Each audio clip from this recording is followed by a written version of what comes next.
So, for the people that are watching us, would you mind telling us your full names and your relationship to the film, please? Hi, I am Scout Taylor-Compton. I directed and starred in the movie. And I'm Sierra McCormick, and I'm an actor in the movie. And she killed it. Thank you. Thank you. Yes. Why did you want to direct this film?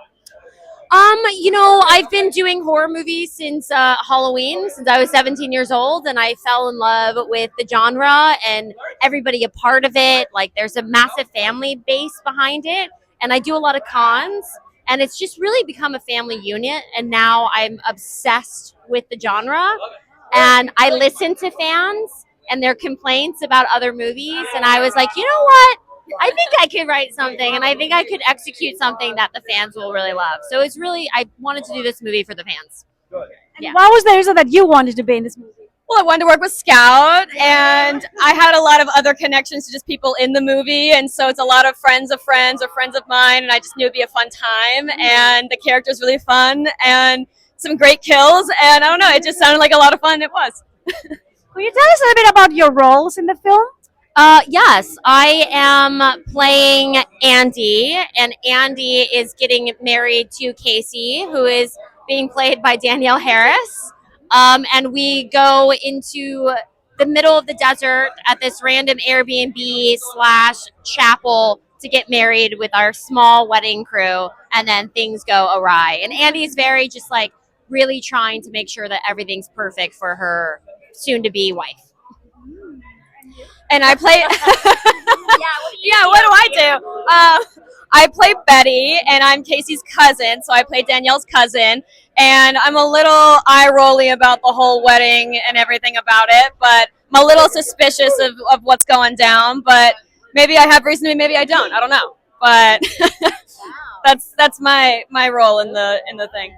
And how close is your personality, your real personality, to the role you're playing? And if it's not close, how do you actually get to play that role?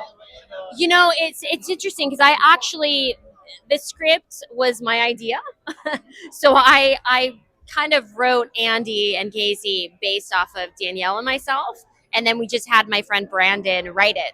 So Andy's very close to me. I was like, because I knew I was directing, so I was like, okay, I need to not focus so hard on the acting thing, because there was a lot of times as we were doing it, I was like, oh fuck, I had to do my close up. Okay, do my close up really quick, and then let's move on. So I wrote her pretty close to me. She was bearing the burden. She would be in a scene, the camera would catch her, and then she'd run around a monitor to look at the rest of the scene as it was playing out. She was really wearing every hat. So You have to with like independent horror filmmaking, especially. You all have to be hands on deck.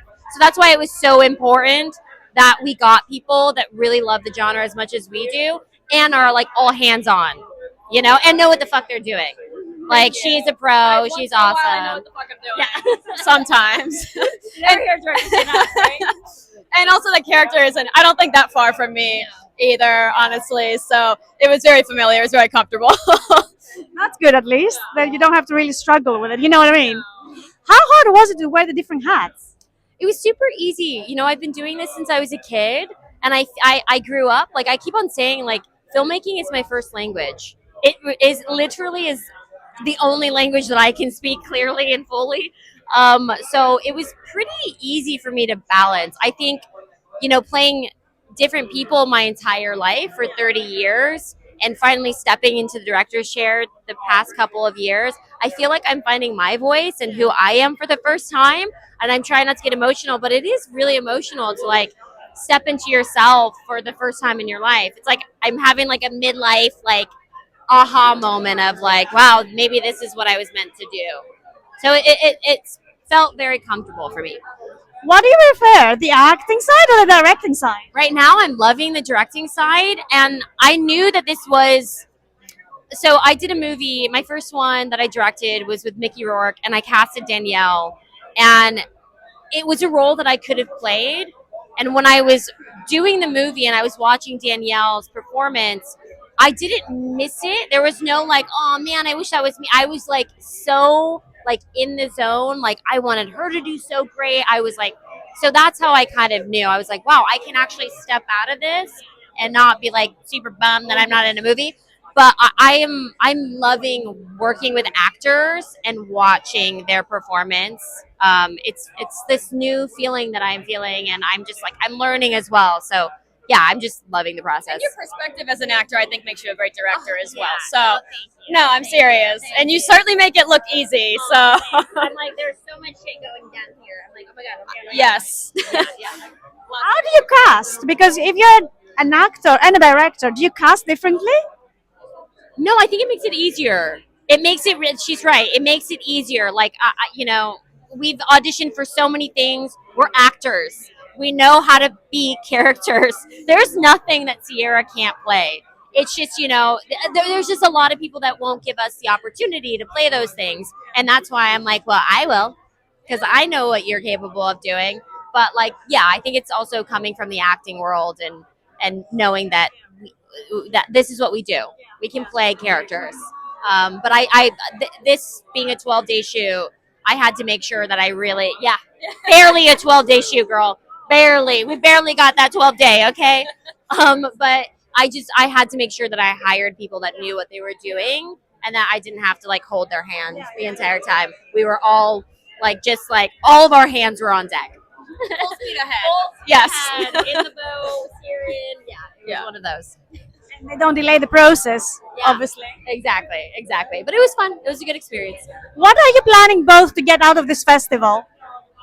Oh man, I don't like meeting people, meeting other filmmakers, like connecting with other, independent lovers as much as we are, and just like, I don't know, like we all have to help each other. There's like a really neat thing happening right now with indie filmmaking, especially in the genre, and it's all of us just working with each other. And so I think that's what's a really beautiful thing about this is supporting one another and growing with one another. And I think to see how horror fans react to the movie, because the film had the audience in mind so much, I feel that it'll be a real treat to see how they react to it. What are you planning to do next after the film is released, after this festival?